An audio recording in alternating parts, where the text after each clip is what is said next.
Ivan කොන්නිචිවා කියලා පිළිගන්නවා අදත් මගේ YouTube channel එකට. අද අපි හදන්න යන්නේ red ramen එකක්. ඉතින් අපි එදා white ramen එකක් හදුවා. අද අපි red ramen එකක් හදමු. ඉතින් red ramen එක හදන්න අපිට ඕන වෙන මේ විදිහට red sauce එකෙන් එහෙම නැත්නම් අපි අකයි තරයකින් එකක් අපි දාගෙන තියෙනවා. ඊට අමතරව මේ තියෙන ගොමාව එහෙම නැත්නම් sesame oil තල තෙල් වලින් එකක් දා ගන්නවා. ඊට අමතරව නිකු මිසෝ වලින් අපි එකක් දා ගන්නවා. මේ විදිහට තමයි අපිට අපේ රාමෙන් එක හදාගන්න ඕන චතුරාර්ය අපි දොම්බුරියකට දාගන්න.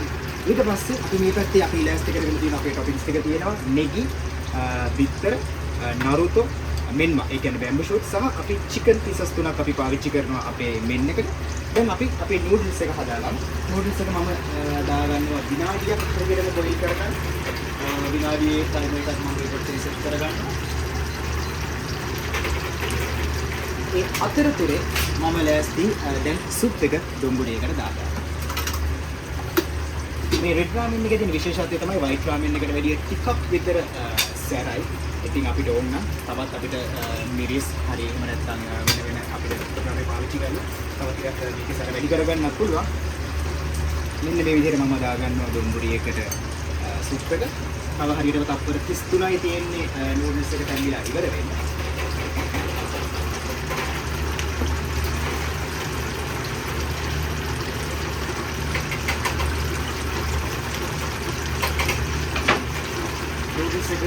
තැන්විලා ඉවර වෙන ගමන් අපි මේ පැත්තෙන් අපි කරාගෙත් හදන ගමන් ඉන්නේ. කරාගෙ කියලා කියන්නේ ෆ්‍රයිඩ් චිකන්. මම කලින් වීඩියෝ එකක සඳහන් කරා කොහොමද අපි කරාගෙ හදාගන්නේ කියලා. මේ අපි කරාගෙ එහෙම නැත්නම් ෆ්‍රයිඩ් චිකන් හදන්නේ අපේ ෆ්‍රයි එකේ. දැන් නූඩල්ස් එක මම ගන්න ලෑස්ති. මේ විදිහට නූඩල්ස් එකේ දින මතල පොඩ්ඩට මේ පොඩක් මේ විදිහට කරාට පස්සේ නූඩල්ස් එක අපි දාගන්නවා දොම්බුරියකට. टॉपिंग्स की बता अद टॉपिंग्स विදිහට අපි ගත්තේ මේ මම පොඩිම චිකන් පීසස් තුනක් මේ විදිහට රාමෙන් එකට දාගන්නවා. මේක එහෙම නැත්නම් බ්ලූ මේ තියෙන green onions ඊට පස්සේ සාමාන්‍ය විදිහට සාමාන්‍ය ලුණු බී ලුණු ලංකාවේ අදින ඊට පස්සේ මම ලෑස්ති දාගන්න පිටත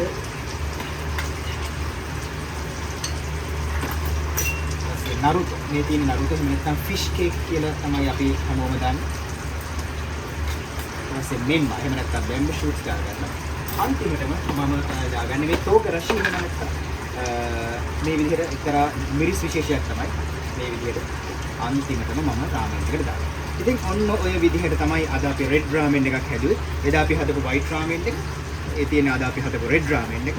ඉතින් මේ විදිහට රසවත් රෙඩ් රාමෙන් එකක් වාටත් රස බලන්න පුළුවන්. ඉතින් බොහොම ස්තුතියි අරිගතෝ ගොසයිමස්. අදත් මගේ YouTube channel එකට ඇවිල්ලා මේ විදිහට අපි ජපන් කෑමක් හදන හැටි දැන කියාගත්තා. අපි ඉතාමත් ඉක්මනින් තවත් ජපන් කෑමක් හදන හැටි මගේ YouTube channel එක Japanese food සිංහල වෙතින් අපි දැනගමු. එහෙමනම් ඔයගොල්ලෝ හැමෝටම අයබෝවන් අරිගතෝ ගොසයිමස්. බොහොමත්ම ස්තුතියි.